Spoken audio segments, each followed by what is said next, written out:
Thank you, Linda. Thank you, SCORE, for making this facility available to us.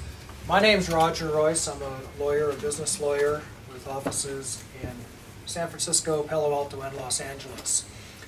And the topic today, of course, is content distribution. And we're primarily business lawyers, business and tax, mostly in the startup world. And a few years ago, I opened an office in LA, and I found out pretty quickly that entertainment is big business here in Southern California. That's the 800-pound gorilla. And over the last 2 years, what I found is somewhat of a marrying of entertainment and technology, and a lot of intermixing. And I think we're going to hear from our panel today what the future might be of that. But it seems that everything is becoming technology-based, and entertainment is no exception. Film, media, music. So with that, I'm going to introduce our panel who are going to give us their views on this topic. And first of all, I guess I'd like to let each of you say a little bit about who you are and what your background is and why you're here.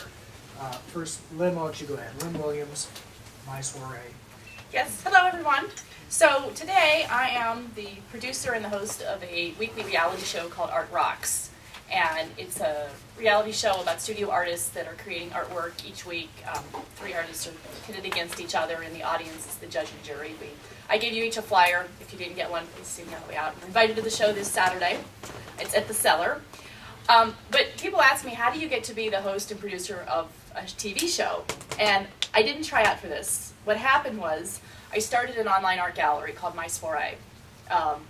And from there, I always wanted to do events. So we started to do events here in the Bay Area, and then last year we went on the road and we did some events in bigger cities just to get a grassroots following. Because I wanted an e-commerce site that had a event portion of it, so we weren't just virtual.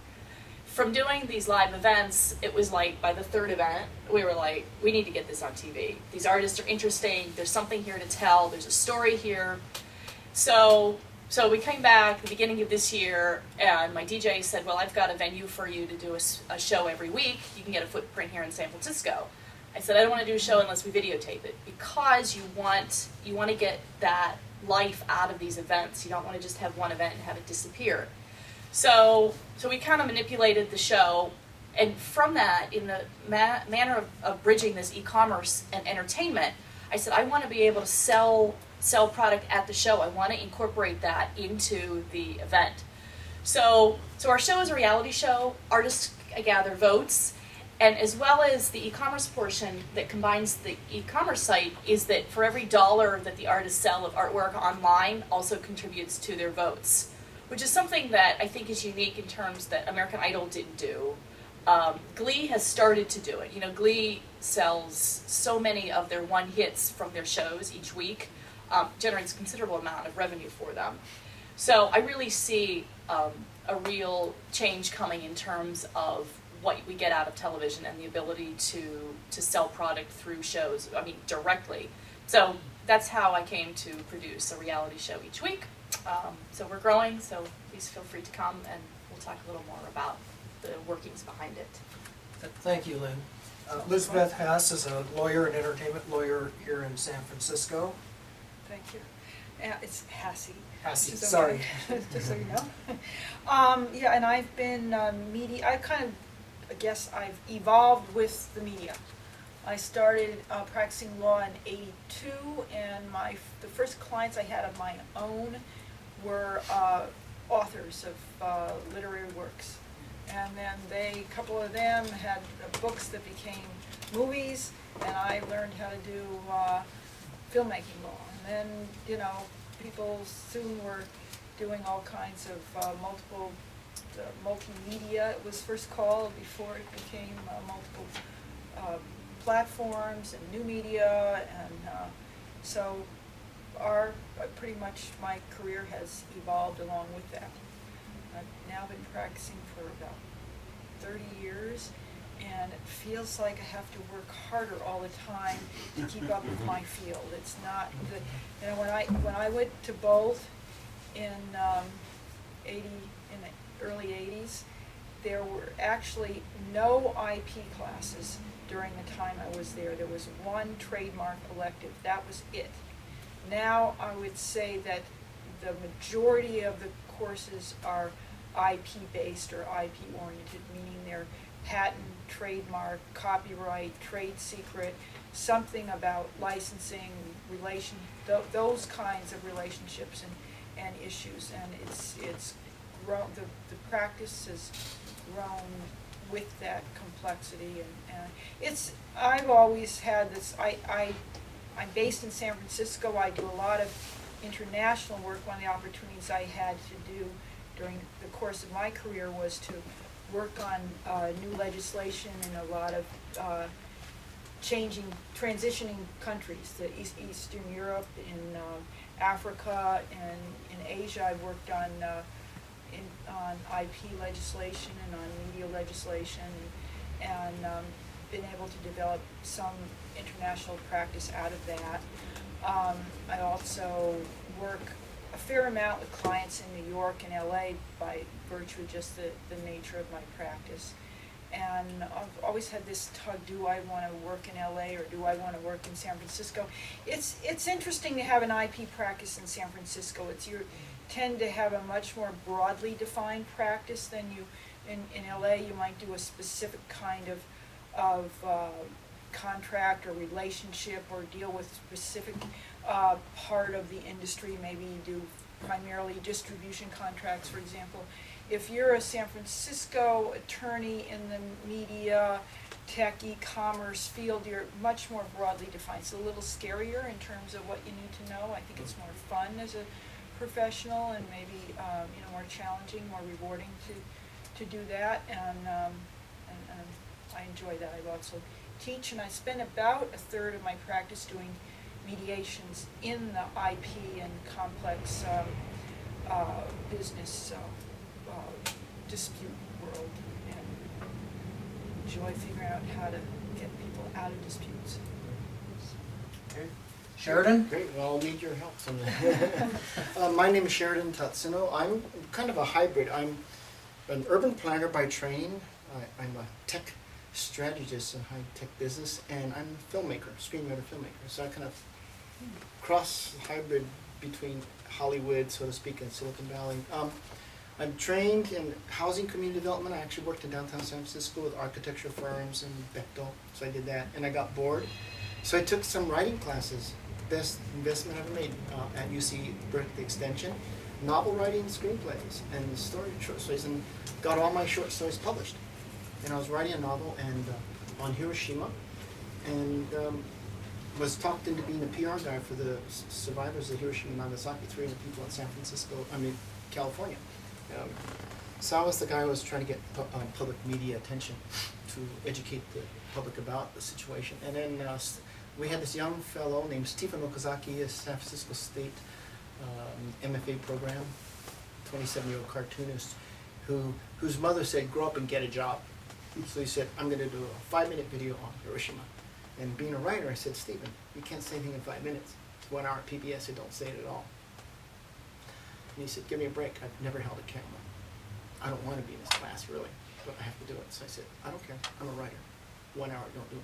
So anyway, we did the 5-minute class, and of course, San Francisco State professor was blown away by it. I showed his PBS friend in Berkeley. He said, have the kid do a 1 hour, or air at primetime PBS. So we had a Friends Day survivors, and this is how I got my introduction to filmmaking. We helped them write letters to 20 foundations. We got $500,000 in today's dollars, and I was advisor. And then he said, how do I tell it? I've never made a documentary. I said, what do you mean? He goes, you're the writer. What do I do? I said, let me think of a story. So I said, Rashomon, Kurosawa. 7 people witness a crime committed at Rashomon Gate. That's what we'll do. 7 Japanese Americans get caught behind the wheel. We'll weave all 7 stories. You're the detective, and you ask them what happened, just like Rashomon. And then we'll show the bomb going off and people dying in their voiceover. And I said, put good music to it, because most documentaries have bad music. So we did it, and we aired it prime time, not once, not twice, 3 times. Called back 3 times. PBS 1980 called Survivors, and lo and behold, we won. Best documentary of the world, 1980. None of us had any experience. We were all kids, first out of college. And we didn't even know what we were doing.